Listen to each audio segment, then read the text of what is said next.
Guys, welcome back to Deep's blogging.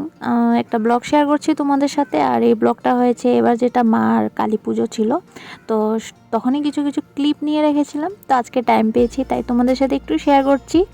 আর ভিডিওটা খুব বেশি লং না, ছোটই। সো প্লিজ সবাই স্কিপ না করে ফুল ওয়াচ করবে।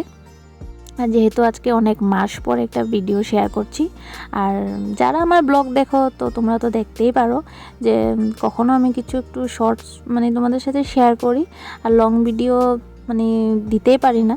তো সেটার কারণ হয়েছে কন্টেন্ট খুঁজে পাই না, কি ভিডিও করব, কি শেয়ার করব তোমাদের সাথে। তো তার জন্য আজকাল আমি ব্লগিংটা টোটালি বন্ধই হয়ে গেছে। তো যখনই ফেস্টিভ্যাল কিছু যদি আসতেছে বা কোথায় যদি ঘুরতে যাচ্ছি, তো তখনই কিছু একটু শেয়ার করতে পারি তোমাদের সাথে। তো যাই হোক, তো এবার তো সবাই জানো কালী পুজোর সময় ওয়েদারটা খুব বেশি ভালো ছিল না। তো আমি এখানে যখন সন্তান মন্দিরে আসি, পুজো যখন করছি মাকে, তখনও বৃষ্টিই পড়ছিল। আর এরপর আমি চলে আসি শ্মশান মন্দিরে। আর মায়ের মন্দির দেখতে পাচ্ছ, খুব দারুণ লাগছে। তোমাদের কেরম লেগেছে অবশ্যই একটা কমেন্ট করবে। আর পুজোর সময় এত সুন্দর করে ডেকোরেট করে না, তো দেখতে খুবই দারুণ লাগে। আর এই মায়ের মন্দিরে তো ভিডিও অলরেডি তোমরা দেখেছোই। তো তথাপি আমার ভালো লাগে ভিডিও করতে, এত সুন্দর লাগে দেখতে, না করলে আমার ভালো লাগে না।